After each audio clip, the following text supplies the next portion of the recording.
2 exam முடிச்ச கையோட பார்த்தீங்கன்னா, நைட்டே பிளான போட்டு, நான் உங்ககிட்ட ஏற்கனவே சொன்ன மாதிரி எங்கேயாச்சும் போகணும்னு சொல்லியிருந்தேன். ஆனா 2 பிளேஸ் வந்து நான் செலக்ட் பண்ணேன். அதில ஒரு பிளேஸுக்கு வந்து நைட்டு 2 மணி இப்போ. கரெக்ட்டா வந்து பார்த்தீங்கன்னா, வடபழனிலேருந்து கோயம்பேடு வந்துட்டு கிளாம்பாக்கத்துக்கு பஸ் ஏறிட்டேன். பஸ் ஏறின உடனே பார்த்தீங்கன்னா, சரியான மழை அங்க. அடுத்து நம்ம பார்த்தீங்கன்னா 2 பஸ் மாறணும். கிளாம்பாக்கத்துலேருந்து போலூர் போகணும். போலூர்லேருந்து பர்வதமலை பேஸுக்கு போகணும். ஒரு நல்ல வைப்பு. இந்த என்ட்ரன்ஸ் இதுதான். இங்கே வந்த உடனே பார்த்தீங்கன்னா அந்த திருநீறு ஸ்மெல்லு வருது நல்லா. ரோடு இதுதான்.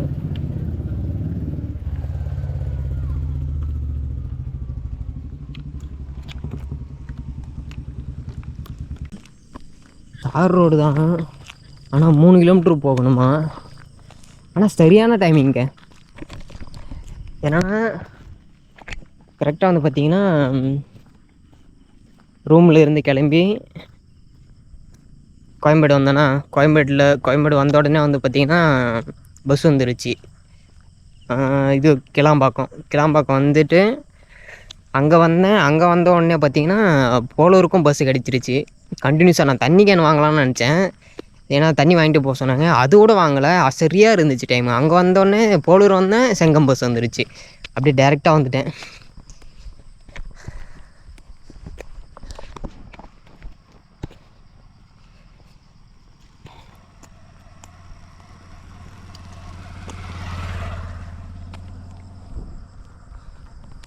வண்டி தான் போகுது, அதனால் ஒன்றும் பிரச்சனை இல்லை. இருட்டாக தான் இருக்கேண்ணா. இது ஒரு கோவில் குட்டி ஓண்டா. இதுக்குள்ளே வந்து பார்த்திங்கன்னா ஒரு 4-5 சிலை இருக்குது. கவர் பண்ணிடுவா.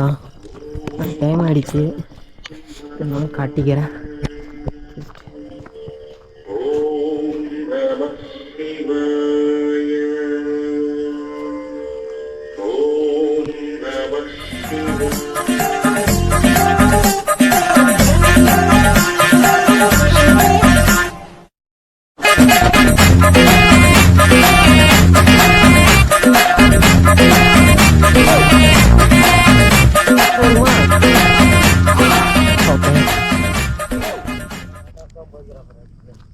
ஆட்டோலியா ரொம்ப லாங்லேருந்து வரீங்க பார்த்தீங்கன்னா கவலைப்பட தேவையில்ல. ஏன்னா இங்கே வந்து ரூமும் வந்து அவைலபிளாக தான் இருக்குது. நிறைய இடத்துல நான் பார்த்துறேன். இங்கே வந்து இப்போ பார்க்குறீங்கல்ல, இதுவும் பார்த்தீங்கன்னா ரூம் தான். ஸோ நீங்கள் வந்து லாங்லேருந்து வரீங்க அப்படின்னா ஸ்டே பண்ணிட்டு கூட போகலாம். இவன் பார்க்குற பார்வையே சரியில்லையே.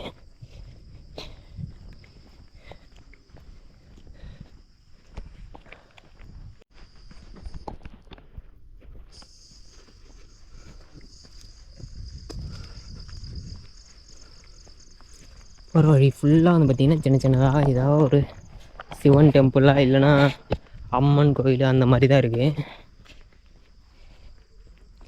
சுத்தமாக நான் தெரிய மாட்டேன். எப்படியும் அந்தளவுக்கு இருட்டாக இருக்குது.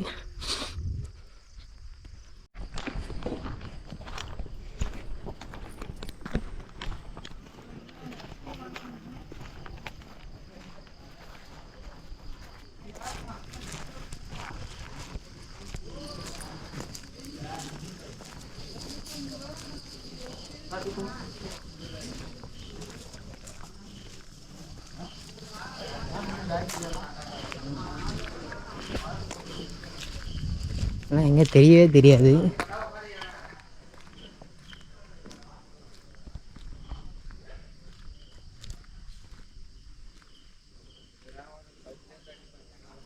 இது விநாயகர் கோயில்னு நினைக்கிறேன்.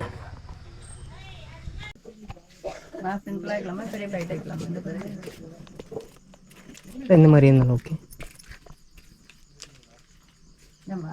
நம்மளே சாமி கழுவி போட்டு வைக்கலாமாங்க? நம்மளே வைக்கலாம். நம்மளுக்கு தெரியலன்னா ஒரு ஆள் வருவார், பூஜை பண்ணுவார். அவர்கிட்ட கொடுத்துட்டு நீ பார்த்து நின்றோம்னா அவங்க பண்ணிடுவாங்க.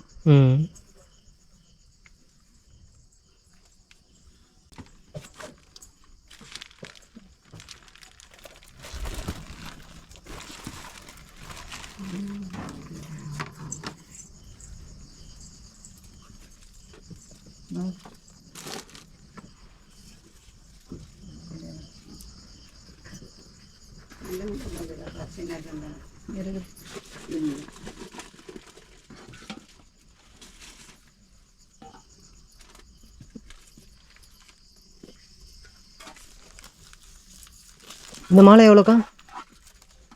150. ஃபஸ்ட்டு என்ன பண்ணணும் உங்களுக்கு அபிஷேகத்துக்கு? பண்ணுவீங்களா தெரியுமா? நீங்கள் சொல்லுங்கள் எப்படி பண்ணணும்னு நான் பண்ணுறேன். ஃபஸ்ட்டு அபிஷேகத்துக்கு எண்ணெய் விடணும். ஓகே. அதுக்கப்புறம் சீக்கா. ஓகே. புளி மார்க் சீக்கா. ஓகே. அதுக்கப்புறம் அபிஷேகப்படி. அப்புறம் கதம் பொடி.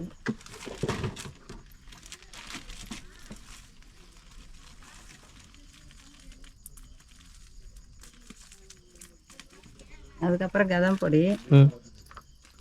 அதுக்கப்புறம் சந்தனம், பால், பன்னீர், விபூதி.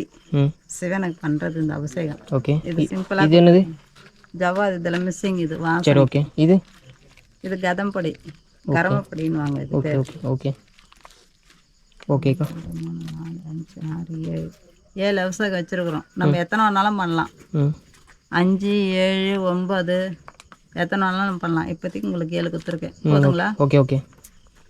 இது மட்டும் சாமி கழுவுற ஜாமான். இது கழுவி முடிச்சுட்டு இந்த வஸ்திரம் அவர் மேலே போடணும். ஓகே. இந்த வஸ்திரம் போட்டுட்டு அதுக்கப்புறம் நீங்கள் தீபம் போட்டு சாமி கும்பிடணும். ஓகே. இது வந்து அம்மனுக்கிட்ட கொட்டணும். அங்கே மேலே அம்மன் இருக்கா? மட்டும் அம்மனுக்கிட்ட பேச. அங்கே அம்மன் இருக்கா? ஓகே. இது மட்டும் அம்மனுக்கிட்ட. லெமனை இப்போ உங்களுக்கு வீட்டுக்கு எத்தனை வேணும், சாமிகிட்ட எத்தனை வைக்க போகிறீங்கன்னு சொன்னீங்கன்னா வச்சுடுவோம். வீட்டுக்கு எத்தனை போகலாம்? கடைக்கு வைக்கலாம், வண்டியில் வைக்கலாம், எதுக்கு வேணாலும் வைக்கலாம். அப்படின்னா வீட்டுக்கு 3 கொடுத்துருங்க. மொத்தம் 5 பழம் வைக்கிறாங்க. Okay okay.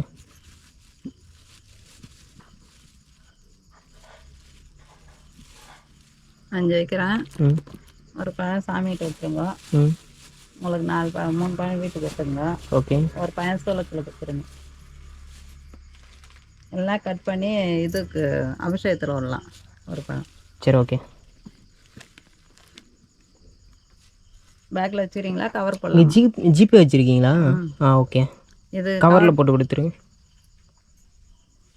இது மொத்த பொருளையும் அங்கே போட்டுட்டு வந்துடாதீங்க. மற்ற எடுத்துட்டு வந்தீங்கன்னா அவங்க காசு தருவாங்க. இதுக்கு மற்றதுக்கு உங்களுக்கு ஸ்டிக்கர் போடுவாங்க. ஓகே. அந்த காசு ரிட்டர்ன் வாங்குறதுக்கு நம்ம மற்ற பொருளையும் கொண்டு வந்து அவங்ககிட்ட காமிச்சிட்டு வேஸ்ட்டு கவர் எடுத்துன்னு வந்துட்டேன்னு காமிச்சிங்கன்னா உங்களுக்கு காசு கொடுத்துருவாங்க, ரிட்டர்ன் காசு. ஓகே. நீங்கள் எவ்வளோ போடுறீங்கன்னு பார்த்து மற்ற காசு எடுத்துன்னு வாங்கிக்கணும்.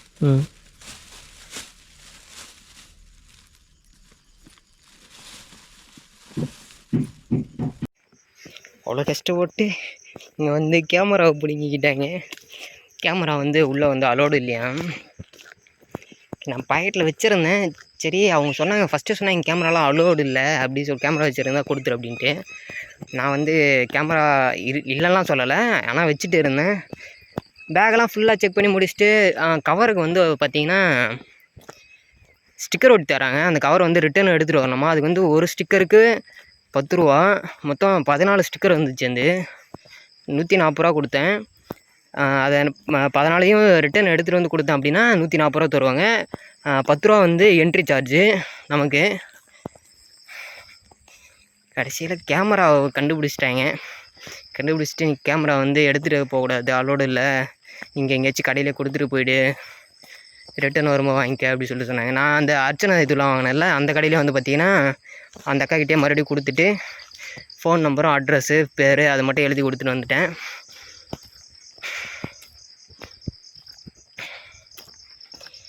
ஃபோனில் வீடியோ வந்து கொஞ்சம் இல்லை, நிறையவே வந்து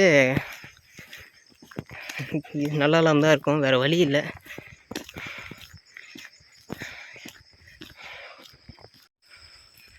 ஸ்டார்டிங்கு இதுக்கு இவ்வளோ பில்டப் ஆனால் நம்ம பார்க்காத மலையா அப்படிங்கிற மாதிரி தான் இருக்குது. ஆனால் இன்னும் ஒரு 1 ஹவருக்குள்ளே மேலே போயிட்டேன்னா வியூ நல்லாயிருக்கும். அண்டு சீக்கிரமாக போயிட்டு அர்ச்சனை பண்ணிடலாம். அர்ச்சனை வந்து பார்த்திங்கன்னா நான் 560 ரூபா ஆச்சு. அபிஷேகம் பண்ணுறதுக்கும் வாங்கியிருக்கேன், ப்ளஸ் லாஸ்ட்டாக வந்து பூஜை பண்ணுறதுக்கும் வாங்கியிருக்கேன்.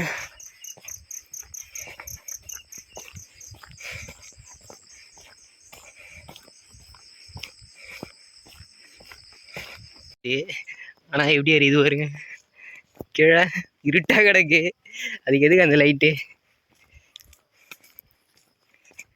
ஒன்றும் தெரியாது. ஆனால் எனக்கு தெரியுது ஃபோனு அவ்வளோதான், நான் என்ன பண்ணுறது. ஏதோ வந்து ரெஸ்ட்ரிக்ஷன் போர்டு வச்சுருக்காங்க.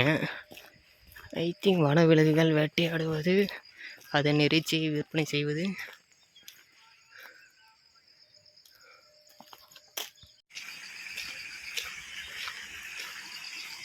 குட்டியோண்டா ஒரு வாட்டர் ஃபால்ஸு.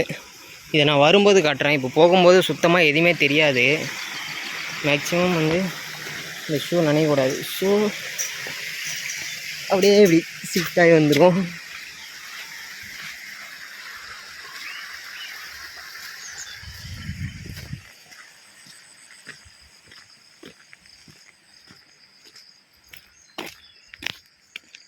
மழை தெரியுதா?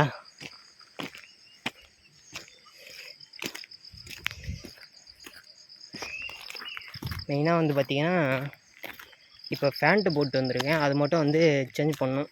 நான் சாக்ஸ் தான் எடுத்துகிட்டு வந்திருக்கேன். உள்ளே இன்னும் கொஞ்சம் தூரம் போயிட்டேன்னா கடை வந்துடும். கடையாண்ட போய்ட்டு தான் சேஞ்ச் பண்ணணும்.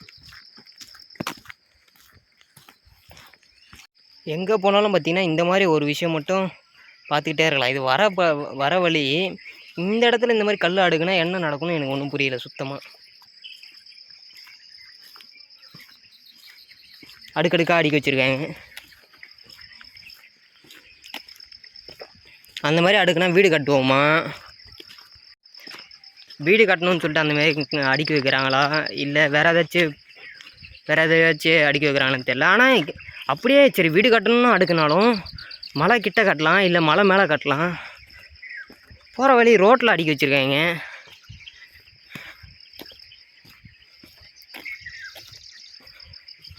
இதே மாதிரி நான் கேதார்நாத் போன இடத்துலையும் அந்த வீடியோவில் போட்டிருப்பேன். மலை மேலே, ஆனால் அது வச்சு பரவாயில்ல, மலை மேலே அடிக்க வச்சுருந்தேன். இது போகிற வழி ரோட்டில் போய்ட்டு ஓரமாக அடிக்க வச்சுருக்காங்க.